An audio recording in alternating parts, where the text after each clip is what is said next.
Okay, well, hello. Salve, Aiden. So, uh, what is this class about and why is it important? Discimus linguam Latinum. We learn the Latin language. We learn facts about the language. We learn to speak a little bit, ask and answer questions. The main goal is to read Latin literature. Along the way, we learn a lot of Latin vocabulary, and Latin helps build our English vocabulary. We also study Latin grammar, and that helps us understand English grammar. So we know we learn what nouns and verbs are, what active and passive means, what adjectives are. We learn lots of things that are useful in English. If you master Latin, you'll never make a mistake in English. And if you study enough Latin and you study the great writers and orators, it'll make you a good writer and a good speaker.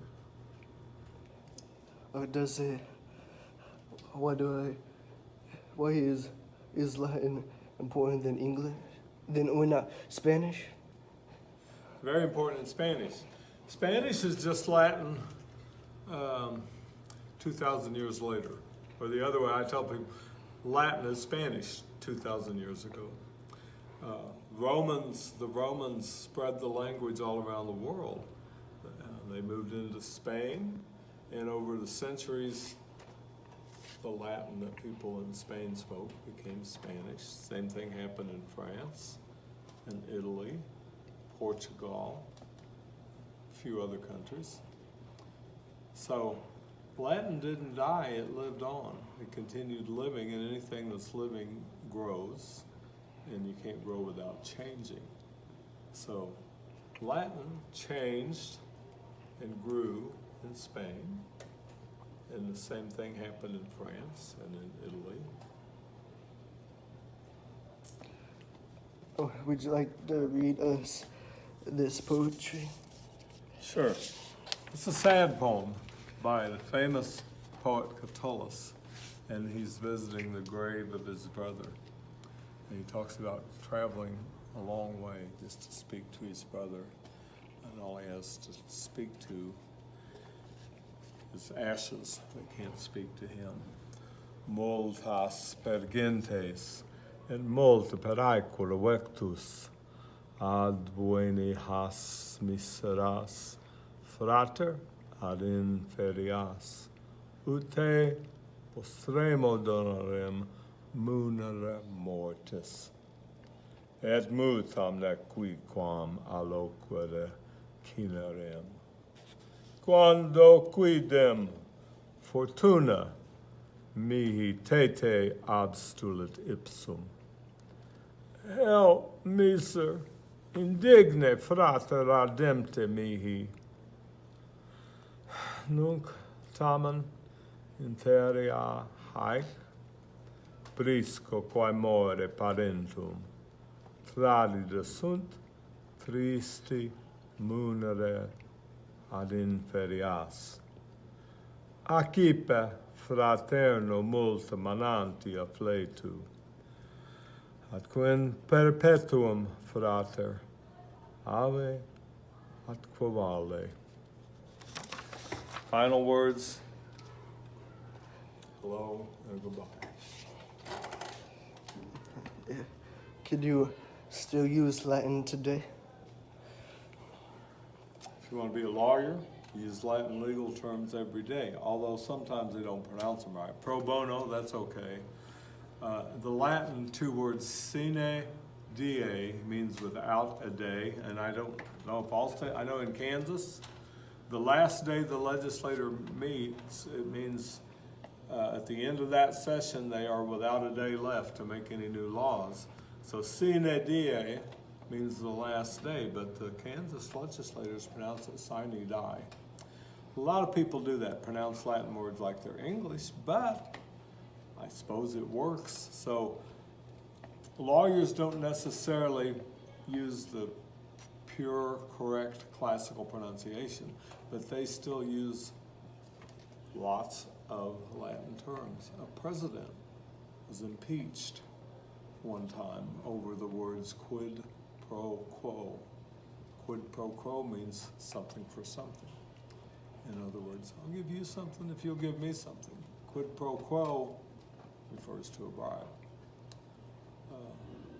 Pro bono means for good. A lawyer that represents a poor client without charging a fee does it pro bono, for the good. Some of our science teachers say, I use Latin every day. Terms of plants, names of plants and animals, even the words genus and species come from Latin. Medical terms, half of them come from Latin, half of them come from Greek. The Latin term of the Greek word cardia means heart. The Latin word is cor, the root is cordis. So precordial chest pain, pain in the front of your chest, or in front of your heart really. That's from Latin. Cardiac arrest is from Greek, but even the Latin and the Greek words are related, card and cord.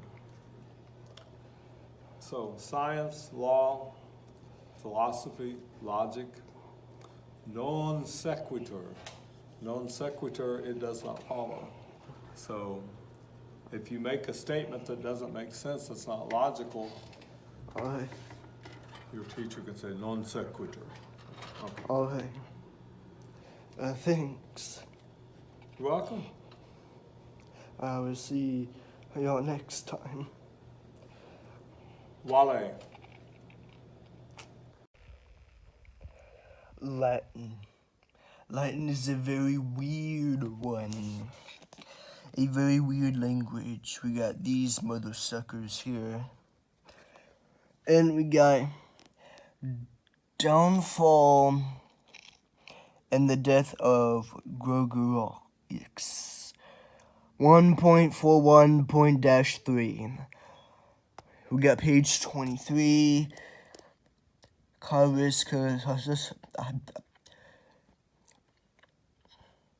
No, just don't even try. We got fire right there. Is that fire? No, it's the F.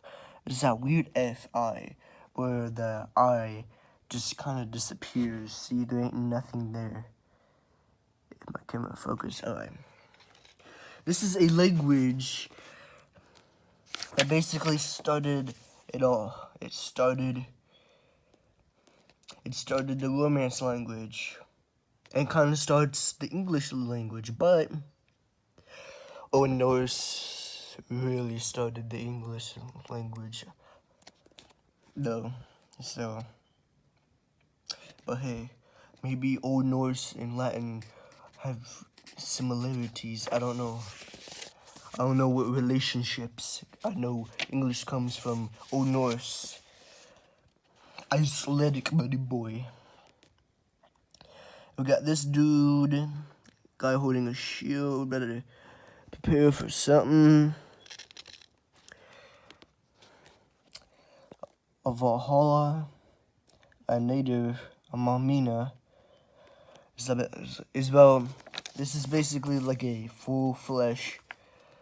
It's basically, this is like what happened, like a history book, what happened at like BC times. Yeah, it's pretty cool. And interesting. But I do say the Latin language has this very weird,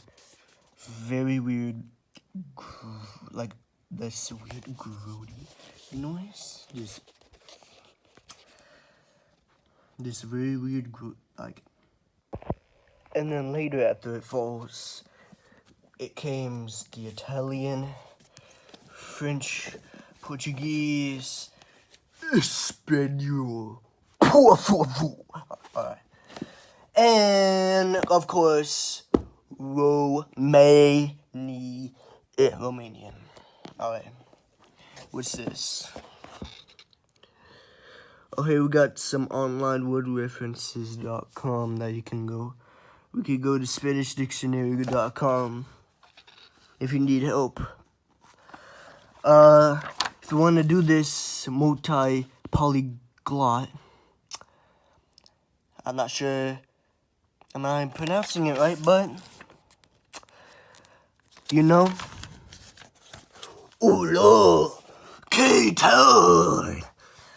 Alright, this is not Spanish review, this is Latin review. Get this book out. So, there's a lot of pronouns from that. And, yeah, there's not really else to say. Is the Latin language that started all, and there's not really a whole lot to talk about. I will, put the, kind of doing like a little lesson to see how the thing actually works. But hey, bada bing, bada boom, pow. And actually, it's actually not that bad, because the entirety of the Romance language as a whole is actually pretty easy and simple with English learners rather than Arabic and all the others.